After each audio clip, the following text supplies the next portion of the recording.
अजित पवारांच्या राष्ट्रवादीनं पुणे महापालिका निवडणुकीसाठी आंदेकर टोळीमधल्या सदस्यांना तिकीट दिलंय। आंदेकर टोळीमधले जेलमध्ये असलेले 2 सदस्य घड्याळाच्या चिन्हावर पुणे महापालिकेची निवडणूक लढवणार आहेत। अजित पवारांनी आंदेकर टोळीमधल्या सदस्यांना तिकीट दिल्यानं सामाजिक कार्यकर्त्यांनी जोरदार आक्षेप घेतलाय। पाहूयात एक रिपोर्ट। जर कोणी कुठल्या गोष्टीमध्ये जबाबदार असेल, जर कोणी तिथं कुठेतरी वेळेवाकडे प्रकार केलेले असतील, मी आपल्याला सगळ्यांना सांगतो, विकासाची कामं करत असताना कुणी कुणाला खंडणी मागण्याचा प्रयत्न त्या ठिकाणी करू नये। माझ्या ते कानावर आल्यानंतर त्याच्यामध्ये मकोका लावायला पण मी मागे पुढे बघणार नाही।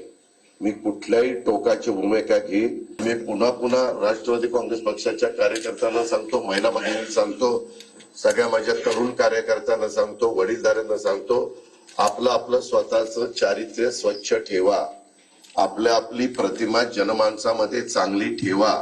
चुकीच्या प्रवृत्तीची लोक आपल्या आजूबाजूला अजिबात राहता कामा नये। त्या संदर्भामध्ये पण काळजी सगळ्यांनी त्या बाबतीमध्ये घ्या। नेकी का काम अंधेकर का नाम, अंधेकरांना मत म्हणजे विकास कामाला मत। बघा मला कसं आणलेलं लोकशाहीमध्ये, हे लक्षात घ्या। मी उमेदवार आहे, उमेदवार दरड कोण नाहीये। हातात हातकडी, चेहऱ्यावर काळं कापड आणि प्रचंड मोठा पोलीस बंदोबस्त। नेकी का काम अंधेकर का नाम, अंधेकरांना मत म्हणजे विकास कामाला मत। पोलिसांच्या समोरच बिनधास्त घोषणा देणारा हा व्यक्ती पुण्यातला कुख्यात गुंड बंडू आंदेकर आहे। याच बंडू आंदेकरच्या सुनेला आणि भावजईला अजित पवारांच्या राष्ट्रवादीने पुणे महानगरपालिकेचं तिकीट दिलंय। विशेष म्हणजे ज्या लक्ष्मी आंदेकर आणि सोनाली आंदेकरांना अजित पवारांनी पुणे महापालिकेचं तिकीट दिलंय, त्या दोघीही आयुष कोमकर हत्या प्रकरणात तुरुंगात आहेत।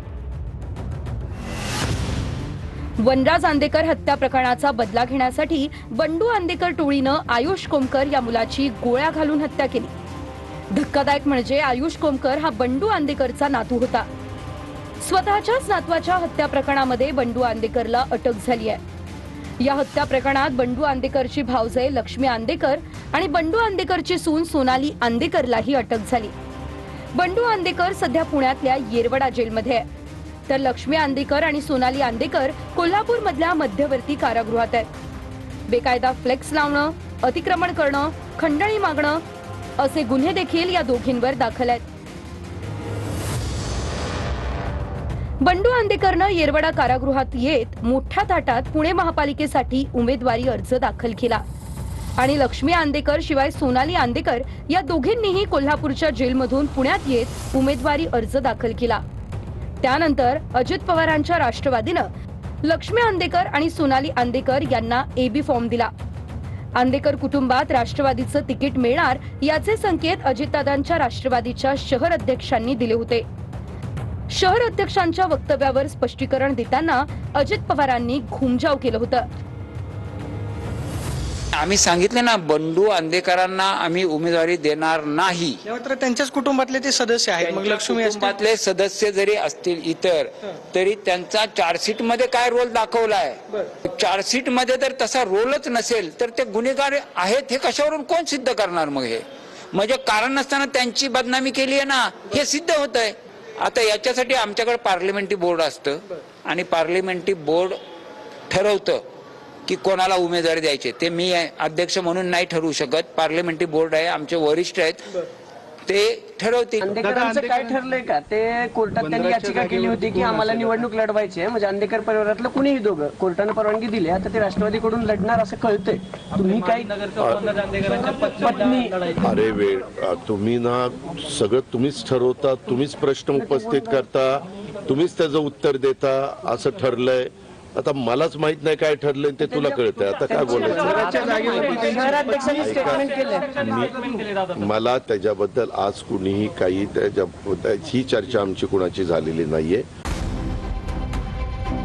ज्यावेळी आयुष कोमकर हत्या प्रकरणात आंदेकर कुटुंबातल्या सदस्यांना अटक झाली, त्यावेळी अजितदादांनी आंदेकरांचा उल्लेख विकृती असा केला होता, पण त्याच विकृतीला आता दादांनी थेट पुणे महापालिकेच्या रिंगणात उतरवलंय। ही एक प्रकारची विकृती आहे।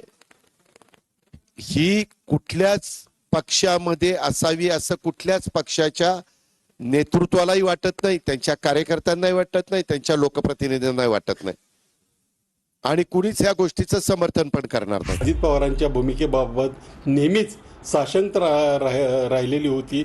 अशा स्थितीत आता त्यांनी ज्या पद्धतीने 3 तिकीटं आणखी काही दिलेत, ते आता उद्या ज्यांना तिकीटं दिलीत त्याच्यातून उघडकीला येईल. परंतु ही मुख्य तिकीटे जी ज्यांना दिलेली आहेत त्याच्यावरून मात्र अजित पवारांच्या मनात नेमकं काय आहे, त्यांना पुणे शहर खरंच गुन्हेगारी मुक्त करायचं आहे की पुण्यावर दहशत ठेवण्यासाठी त्यांना अशा लोकांची गरज आहे, हे मात्र आता नागरिकांनी ठरवायची वेळ आलेली आहे. अजित पवार नेहमी शिव शाहू फुले आंबेडकरांचा नामजप करतात. माध्यमांचे कॅमेरे समोर असताना गुंडांना मकोका लावण्याच्या धमक्या देतात. त्याच अजित पवारांना उमेदवारी देताना या सगळ्या गोष्टींचा मात्र विसर पडलाय. Bureau report, TV9 Marathi.